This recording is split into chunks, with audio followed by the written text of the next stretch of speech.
ಏಕಾದಶಿ ಹಾಗೂ ಚೌರಪನ ಕಾರ್ಯಕ್ರಮಕ್ಕೆ ಆಗಮಿಸಿರ್ತಕ್ಕಂತಹ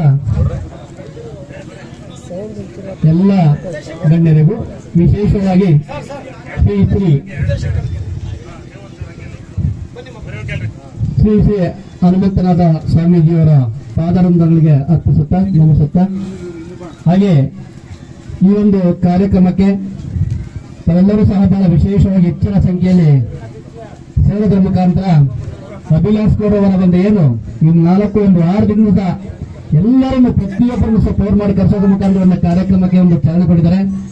ತುಂಬಾ ಅರ್ಥಗರ್ಭಿತವಾದ ಕಾರ್ಯಕ್ರಮ. ಅದು ವಿಶೇಷವಾಗಿ ಮತ್ತು ಕೇಂದ್ರಬಿಂದುವಾಗಿ ವೇದಿಕೆ ಮೇಲೆ ಆಸೀನವಾಗಿರುವ ನಮ್ಮ ಸಮಾಜದ ಸ್ವಾಮೀಜಿಗಳು, ಕೊರಟಗೆರೆ ಶಾಂತವೀರ ಸ್ವಾಮೀಜಿಯವರ ಪಾದಗಳಿಗೆ ನಮಸ್ಕರಿಸುತ್ತಾ, ಹಾಗೂ ಈಗಾಗಲೇ ಅಭಾವ ಸಮಯ ಆಗಿದೆ, ಯಾರಷ್ಟು ಹೇಳಕೋಲ್ಲ.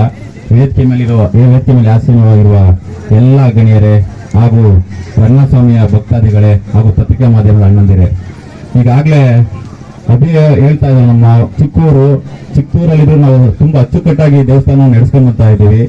ಅದೇ ರೀತಿ ಭಕ್ತಿ ಭಾವ ನೋಡಿದ್ರೆ ನಮ್ಗೆ ಕಾಣ್ತಾ ಇದೆ ಜನಗಳಲ್ಲಿ ಎಷ್ಟು ಭಕ್ತಿ ಭಾವದಿಂದ ಈ ಒಂದು ಕಾರ್ಯಕ್ರಮನ ಎಲ್ಲಾ ಸಮುದಾಯದವರು ಸೇರ್ಕೊಂಡು ಮಾಡ್ತಾ ಇದ್ದಾರೆ ಅಂತ. ಹಾಗಾಗಿ ಅಭಿಯವ್ರ ಮಾತಿಗೆ ನಾನು ಈ ಮನ್ನಣೆ ಕೊಟ್ಟು ನಮ್ಮ ಪಕ್ಷದ ಎಲ್ಲ ಹಿರಿಯ ಮುಖಂಡರಲ್ಲಿ ಕೇಳ್ಕೊಳ್ತೀನಿ, ದಯಮಾಡಿ ಇವತ್ತು ನಮ್ಗೆ ಯಾವುದೇ ಅಧಿಕಾರ ಇಲ್ಲ ನಮ್ಮ ಜೆಡಿಎಸ್ ಪಕ್ಷಕ್ಕೆ. ಖಂಡಿತವಾಗ್ಲೂ ನಾವೆಲ್ಲರೂ ಮುಖಂಡರು ಮಾತಾಡಿ ವೈಯಕ್ತಿಕವಾಗಿ ನಮ್ಮ ಕೈಲಿ ಎಷ್ಟೆಷ್ಟು ಸಹಾಯ ಮಾಡೋಕ್ಕಾಗುತ್ತೋ ಅಷ್ಟೊಂದು ನಾವೆಲ್ಲ ಖಂಡಿತವಾಗಿ ಸಹಾಯ ಮಾಡಿಸ್ಕೊಡ್ತೀವಿ. ಯಾಕೆಂದ್ರೆ ರಂಗಸ್ವಾಮಿ ಆಶೀರ್ವಾದದಿಂದ ಈ ಊರಿಗೆ ಒಳ್ಳೆ ಮಳೆ ಬೆಳೆ ಆಗಲಿ, ಅದೇ ರೀತಿ ತಾಯಿ ಚಾಮುಂಡೇಶ್ವರಿ ಆಶೀರ್ವಾದದಿಂದ ಇಡೀ ಕರ್ನಾಟಕ ರಾಜ್ಯಕ್ಕೆ ಒಳ್ಳೆ ಮಳೆ ಬರ್ತಾ ಇದೆ. ನಮ್ಮ ಭಾಗದಲ್ಲಿ ಸ್ವಲ್ಪ ಕಮ್ಮಿ ಆಗಿದೆ, ಅಲ್ಲೂ ಸಹ ಮಳೆ ಬರಲಿ ಅಂತ ನಾನು ಸಹ ರಂಗಸ್ವಾಮಿ ಮತ್ತು ತಾಯಿ ಚಾಮುಂಡೇಶ್ವರಿ ಬೇಡ್ಕೊಂತ ಇಷ್ಟೊಂದು ಅದ್ದೂರಿಯಾಗಿ ಕಾರ್ಯಕ್ರಮವನ್ನ ಇಲ್ಲಿಗೆ ನಮ್ಮ ಸ್ವಾಮೀಜಿಯವ್ರನ್ನ ಕರ್ಸಕ್ಕೆ ಕಾರಣರಾದಂತ ಅಭಿಲಾಷ್ ಗೌಡ ಮತ್ತು ಅವ್ರ ಕುಟುಂಬಕ್ಕೆ ಆ ಭಗವಂತ ಒಳ್ಳೇದ್ ಮಾಡ್ಲಿ, ಹಾಗೂ ಸ್ವಾಮೀಜಿ ಅವರ ಆಶೀರ್ವಾದ ಸದಾ ಅಭಿಲಾಷ್ ಗೌಡ ಮೇಲೆ ಇರ್ಲಿ ಅಂತ ಪ್ರಾರ್ಥನೆ ಮಾಡ್ತಾ ನನಗೆ ಮಾತಾಡಲು ಅವಕಾಶ ಮಾಡಿಕೊಟ್ಟಂತ ತಮ್ಮೆಲ್ಲರಿಗೂ ಹೊಂದಿಸಿ ನಾನು ಮಾತುಗಳನ್ನು ಮುಗಿಸ್ತೀನಿ. ಜೈ ಹಿಂದ್, ಜೈ ಕರ್ನಾಟಕ. ಹಾಗೆ ಎಲ್ರಿಗೂ ಸ್ವಾಗತಿಸ್ತಾ, ಇವತ್ತು ನಮ್ಗೆ ತುಂಬಾ ಖುಷಿಯಾಗಿದೆ. ಎಲ್ಲ ಯಾರ್ಯಾರನ್ನ ನಾವು ಕರೆದಿದ್ವು ಅವರೆಲ್ಲರೂ ಸಹ ಈ ಒಂದು ಸಭೆಗೆ ಸೇರ್ಪಡೆ ಆಗಿದ್ರೆ. ಸರ್, ಇಲ್ಲೊಂದು ಕರೆಸಿದ್ದು ಒಂದು ಉದ್ದೇಶನೂ ಇದೆ. ನೋಡಿ, ನಮ್ದು ಗಡಿ ಗ್ರಾಮ, ತುಂಬಾನೇ ಗಡಿ ಗ್ರಾಮ. ನಾವು ಕುಂಚಿಡಿಗ ಜನಾಂಗಕ್ಕೆ ಸೇರಿರ್ತಕ್ಕಂಥ ದೇವಸ್ಥಾನ ಇದು. ಆದ್ರೆ ಈ ಕುಂಚಿಡಿಗ ಜನಾಂಗದ ದೇವಸ್ಥಾನ ಅಂತ ಹೇಳಿ ಇಲ್ಲಿರೋ ಸೇರಿರೋರೆಲ್ಲ ಅಕ್ಕಪಕ್ಕ ದೂರವರು, ಇಡೀ ನಮ್ಮೂರಲ್ಲಿರೋ ಎಲ್ಲಾ ಮನೆಯವರು, ಎಲ್ಲಾ ಸಮಾಜದ ಎಲ್ಲಾ ಮನೆಯವರು ಸಹ ಇದನ್ನ ಇಷ್ಟು ಅಚ್ಚುಕಟ್ಟಾಗಿ ಆಚರಣೆ ಮಾಡ್ತಾ ಇದೀವಿ. ಇಲ್ಲಿ ವ್ಯವಸ್ಥೆ ಇಲ್ಲ, ಆದ್ರೆ ನಾವು ನಿಮ್ಮನ್ನ ಕೇಳಕ್ಕೆ ನೀವು ಇದಿರಲಿಲ್ಲ. ಆದ್ರೂ ನಾನು ರವೀಂದ್ರ ನಮ್ಮೂರಲ್ಲಿ ಆಲ್ರೆಡಿ ಒಂದು ದೇವಸ್ಥಾನಕ್ಕೆ ಶಿಖರವನ್ನು ಮಾಡಿಸ್ಕೊಟ್ಟಿದ್ದಾರೆ. ಈಗ ಈ ದೇವಸ್ಥಾನ ನೋಡ್ರಿ, ಇದಾದ ತಕ್ಷಣ ಒಂದು ಪಾರಂಪರೆ ಉಳಿಸ್ಕೊಂಡ್ ಬರ್ತಾ ಇದೀವಿ. ಒಂದು ಮನೆ ಕಟ್ಟೋದಂತದ್ದು ಇರ್ಬೋದು. ಈ ದೇವರು ತುಂಬಾ ಪವರ್ಫುಲ್ ಅಂತ ಹೇಳ್ಬಿಟ್ಟು ಅಕ್ಕಪಕ್ಕದ ಎಲ್ಲಾ ಗ್ರಾಮದವರು ಬರ್ತಾರೆ. ಪ್ರತಿ ಶನಿವಾರ ಒಳ್ಳೆ ಪೂಜೆ ನಡೆಯುತ್ತೆ. ಆದ್ರೆ ಯಾವುದೇ ಇಲ್ಲಿರೋದು ಬರೀ 150 ತಲೆಗಳು ಮಾತ್ರ, ಅಂದ್ರೆ 150 ಜನ ಮಾತ್ರ ಈ ದೇವಸ್ಥಾನ ಗುಡಿ ಕಟ್ಟಿಗೆ ಸೇರಿರೋದು. ಇದು ಸ್ವತಂತ್ರವಾಗಿ ಮಾಡ್ಕೊಂಡಿರೋ ಗುಡಿ ಕಟ್ಟು, ಯಾವುದೇ ಇದಕ್ಕೆ ಸೇರ್ಕೊಂಡಿಲ್ಲ. ಗುಂಟ್ಲೂರು ಜಾನ್ಕಲರ್ ಅಂತ ಹೇಳ್ಬಿಟ್ಟು ಮಾಡ್ಕೊಂಡಿದೀವಿ. ಹಿಂಗಿದೆ, ಯಾವ್ದಾದ್ರು ಮೂಲಗಳಿಂದ ನಮ್ಮ ದೇವಸ್ಥಾನಕ್ಕೆ ಸಹಾಯ ಆಗುವಂತದಿದ್ರೆ ಸಹಾಯ ಮಾಡಬೇಕು ಅಂತ ಹೇಳಿ ತಮ್ಮಲ್ಲಿ ಕೇಳ್ಕೊಂತೀನಿ.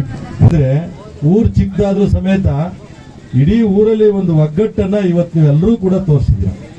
ಯಾಕೆಂದ್ರೆ ಇವತ್ತು ಎಲ್ಲ ಜಾತ್ಯತೀತವಾಗಿ ಈ ಒಂದು ಶ್ರೀ ರಂಗನಾಥ ಸ್ವಾಮಿಯ ಸನ್ನಿಧಿನಲ್ಲಿ ಇವತ್ತು ಒಂದೆಡೆ ಸೇರಿ ಇಂತಹ ಧಾರ್ಮಿಕ ಕೆಲಸಗಳನ್ನ ಮಾಡ್ತಕ್ಕಂಥದ್ದು ಬಹಳ ವಿರಳ.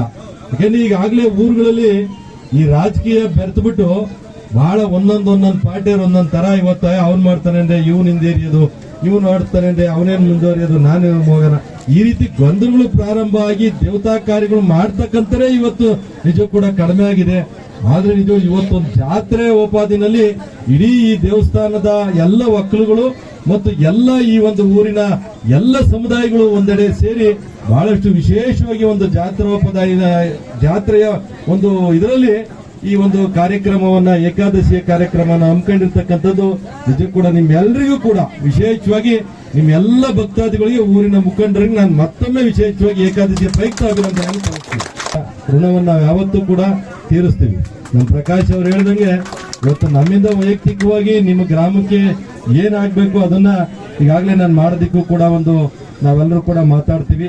ಜೊತೆಯಲ್ಲಿ ಈಗಾಗಲೇ ನಾನೊಬ್ಬ ಹಾಲಿನ ಒಂದು ನಿರ್ದೇಶಕರಾಗಿ ಊರಿನಲ್ಲಿ ಗ್ರಾಮದಲ್ಲಿ ಬಹಳಷ್ಟು ಒತ್ತಡ ಇದೆ, ಒಂದು ಡೈರಿ ಮಾಡಬೇಕು ಅಂತೇಳಿ ನಮ್ಮೆಲ್ಲ ಮುಖಂಡರು ಅಭಿ ಅವರೆಲ್ಲ ನಾನು ಕರೆದಕ್ಕಂತ ಸಂದರ್ಭದಲ್ಲಿ ಹೇಳಿದ್ರು. ನಿಜಕ್ಕೂ ಕೂಡ ಒಂದು ಹಾಲಿನ ಒಂದು ಸಹಕಾರ ಸಂಘವನ್ನ ಇಲ್ಲಿ ಮಾಡೋದಿಕ್ಕೆ ನಾನು ಆದಷ್ಟು ಎಲ್ಲ ರೀತಿ ಪ್ರಯತ್ನ ಮಾಡ್ತೀನಿ. ನಿಮ್ಮೆಲ್ಲರ ಒಂದು ಸಹಕಾರನೂ ಕೂಡ ಇರಲಿ. ನಾವೆಲ್ಲರೂ ಸೇರಿ ಈಗ ನಮ್ಮ ತಾಲೂಕು ಅಧ್ಯಕ್ಷರು ಹೇಳಿದಾಗೆ ಯಾರಿಗೂ ಅಧಿಕಾರ ಇಲ್ಲ, ಆದರೂ ಸಹ ಇಲ್ಲಿ ಏನಾದರೂ ಕೆಲಸ ಕಾರ್ಯಗಳನ್ನ ಮಾಡಬೇಕಾದ್ರೆ ನಾವು ಸಹಾಯ ಮಾಡ್ತೇವೆ ಅಂತ ಹೇಳಿ ಈ ಮಾತನ್ನ ಕೊಡ್ತೇವೆ. ಅಭಿವೃದ್ಧಿ ಆಗುತ್ತೆ, ಒಂದು ಪ್ರವಾಸೋದ್ಯಮ ಕೇಂದ್ರವಾಗಲೂ ಸಹ ಅಭಿವೃದ್ಧಿ ಆಗಬಹುದು. ಹಾಗಾಗಿ ಎಲ್ಲರ ಸಹಕಾರ ಇದೇ ರೀತಿ ಗ್ರಾಮಸ್ಥರ ಸಹಕಾರನೂ ಇರಲಿ ಅಂತ ಹೇಳಿ ಇವತ್ತೇನು ಅಬ್ಬಿಗೌಡ ಇವತ್ತೇನು ಎಲ್ಲರೂ ಒಂದ್ಗಡೆ ಗೂಡಿಸಿ ಅವನಿಗೂ ಸಹ ಅವ್ರ ತಂದೆ ತಾಯಿಗೂ ಅವ್ರಿಗೂ ಒಳ್ಳೇದಾಗಲಿ ಅಂತ ನಾವು ಹೇಳ್ತಾ ಇವತ್ತು ಜಾಸ್ತಿ ಜನ ಮಾತಾಡಬೇಕು.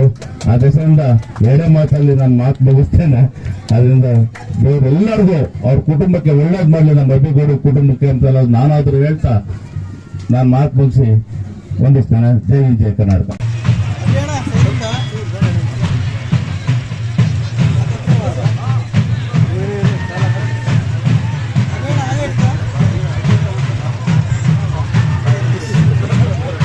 ಜೋರಾಗಿ ಚಪ್ಪಲಿ ಮಾಡುವ ಮುಖಾಂತರ ಸ್ವಾಮೀಜಿಗೆ ಅಭಿನಂದನೆ ಸಲ್ಲಿಸುತ್ತೇನೆ.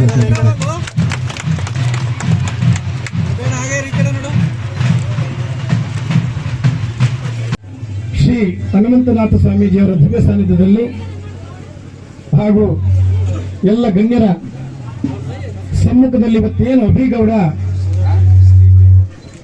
ಈ ಹಬ್ಬದ ವಾತಾವರಣದ ಮೆರುಗನ್ನು ಕೊಟ್ಟಿದ್ದಾನೆ, ಒಂದು ಚಾಪವನ್ನು ಮೂಡಿಸಿದ್ದಾನೆ. ಅವನ ವೈಯಕ್ತಿಕ ಗುಣನೂ ಅಷ್ಟೇ ವಿಭಿನ್ನ. ಮೂಲತಃ ಅವನು ರೈತರ ಮಗನಾಗಿದ್ರು ಸಹ ಬೆಂಗಳೂರಿನಲ್ಲಿ ದಂಪತಿಗಳು ಕೆಲಸ ಮಾಡಿಕೊಂಡು ಇಲ್ಲಿ ತಂದೆ ತಾಯಿಯನ್ನು ನೋಡಿಕೊಂಡು ಜೊತೆಗೆ ಜಮೀನನ್ನ ಪರ್ಚೇಸ್ ಮಾಡಿ ಚಾಲೆಂಜ್ ಮಾಡಿ ಕೋಟಿಗಟ್ಟಲೆ ಬಂಡವಾಳ ಹಾಕಿ ವ್ಯವಸಾಯ ಮಾಡತಕ್ಕಂಥ ಒಂದು ನಿದರ್ಶನ ನಮ್ಮ ಕಣ್ಮುಂದಿದೆ. ಅಪರೂಪದ ವ್ಯಕ್ತಿ.